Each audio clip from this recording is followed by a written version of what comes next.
सबसे पहले तो मैं आप सब मीडिया के साथियों का तहे दिल से शुक्रगुजार हूँ कि शॉर्ट नोटिस पे आप सब लोग यहाँ आए हैं, क्योंकि आज ये अचानक ये हमने प्रोग्राम बनाया तो मैंने आपको मैसेज किया तो आप सब लोग यहाँ आए। आज की जो प्रेस कॉन्फ्रेंस का जो इशू है ये बड़ा अहम इशू है, जिसके ऊपर आज हम बात करना चाहते हैं कि जब से ये पार्लियामेंट का इलेक्शन जम्मू कश्मीर में अनाउंस हुआ तो इलेक्शन कमीशन ऑफ इंडिया की एक टीम यहाँ पर आई थी और उन्होंने ये कहा था, अलग अलग पार्टी से जब मिले तो उन्होंने प्रेस कॉन्फ्रेंस करके ये कहा था कि हमें बहुत सारी शिकायतें मिली हैं कि अपोजिशन की जो पार्टी है उनको सिक्योरिटी फराहम नहीं की जा रही और जो लेवल बैटलफील्ड है वो नहीं दिया जा रहा।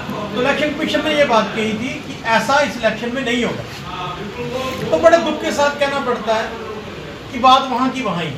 उसकी उदाहरण मैं आपको देना चाहता हूँ। उसके बाद director general of police JNK RK swan साहब ने एक मीटिंग बुलाई सभी पॉलिटिकल पार्टी को, हमारी पार्टी की तरफ से हमारे vice president general secretary 2 farmer MLC इस मीटिंग में शामिल हुए और बड़ी विस्तार बात हुई और उनको बताया गया कि हमारी जो पार्टी की जो सीनियर लीडरशिप है उसको सिक्योरिटी प्रोवाइड नहीं है, ना हमारे वाइस प्रेसिडेंट को, ना जनरल सेक्रेटरी को है और ना बाकी जो दीगर नेता उनको नहीं है। तो DG साहब ने आश्वासन दिया, वहाँ ADG साहब भी थे कि आप हमें लिस्ट प्रोवाइड कर दीजिए, आपको जो सिक्योरिटी है वो दी जाएगी।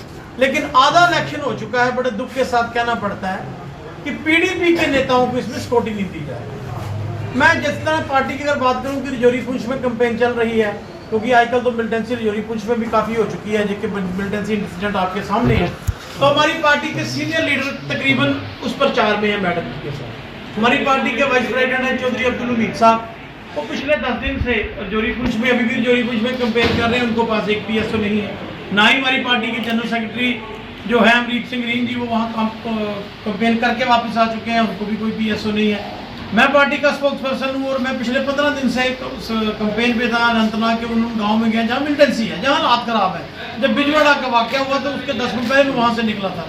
रजौरी में जो एक वाक़या हुआ जिसमें मोहम्मद रजाक साहब नाम के एक आदमी की जो जान चली गई, तो हम तब वहाँ कंपेयर करते। तो मैं आज DG साहब और इलेक्शन कमीशन ऑफ इंडिया और चीफ इलेक्टोरल ऑफिसर से मैं पूछना चाहता हूँ, भाई आप चाहते क्या है, हमें ये बता दीजिए। एक तरफ से तो आप बयान देते हैं कि लेवल बैटलफील्ड दिया जाएगा, तो दूसरी तरफ से आप में सिक्योरिटी भी प्रोवाइड नहीं कर पा रहे। हम नहीं कहते पूरी पार्टी को दे दीजिए, जो मेन लोग हैं उन्होंने शॉर्ट लिस्ट करके कहा ये आप 8-10 लोग दीजिए, हमने वो भी भेजे। बड़े दुख के साथ कहना पड़ता है कि हमारे सीनियर लोगों को सिक्योरिटी नहीं है।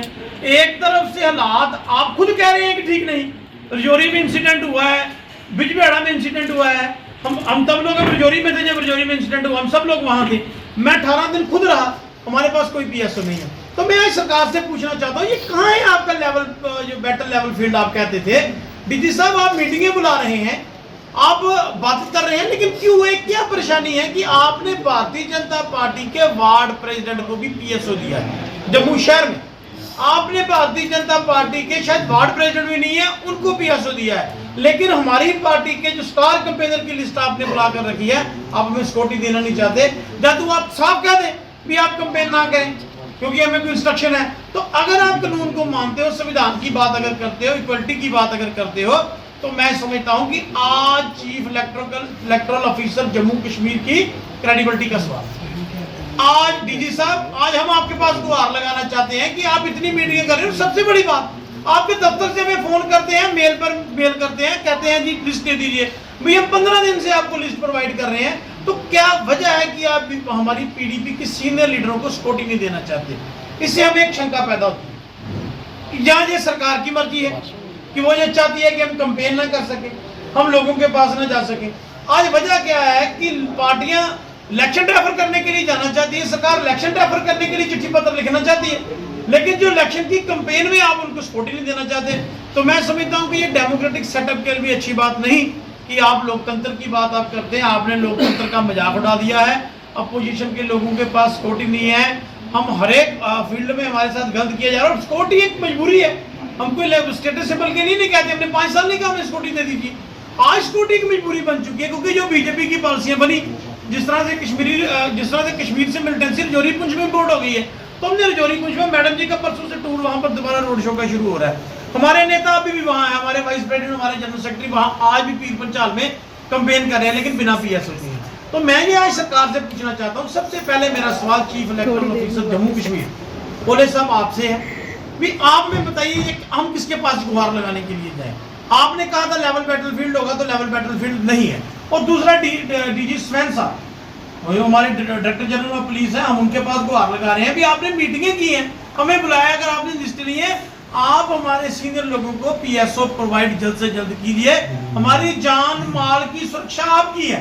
अगर खुदा ना खास्ता किसके साथ मिसहैपनिंग कोई हो गई तो भाई आप लोगों की क्रेडिबिलिटी पर बात है। भाई आप हमें सिक्योरिटी क्यों नहीं देना चाहते? हमें ये बताइए कि जो सिक्योरिटी के नॉर्म्स हैं, जो इलेक्शन कमीशन ऑफ इंडिया ने कहा है, जो डीजी साहब आपने भी हमसे लिस्ट मांगी है, तो सरकार सोई क्यों है? क्यों नहीं ऐसी बातें कर रही है कि हमें ये प्रेस कॉन्फ्रेंस के जरिए से क्यों कहना पड़ा?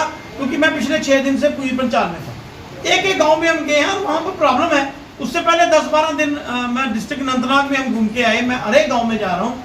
चलिए हम सिक्योरिटी के लिए तो नहीं कहते, लेकिन जो हालात हैं, जो हमारी सीनियर लोगों की है, आप ना हमारे स्पोक्स पर्सन को सिक्योरिटी दे रहे हैं, ना हमारे वाइस प्रेसिडेंट को सिक्योरिटी, वो अकेले आज भी घूम रहे हैं। और आज भी वहां पर रजौरी में आपको पता होगा पिछले दिनों वाकया है। तो इस मसले से हमने आज जो है अपील जो है सरकार के सामने मीडिया के तरीके से कर रहे हैं कि लेवल बैटलफील्ड लोकतंत्र को जिंदा रखिए।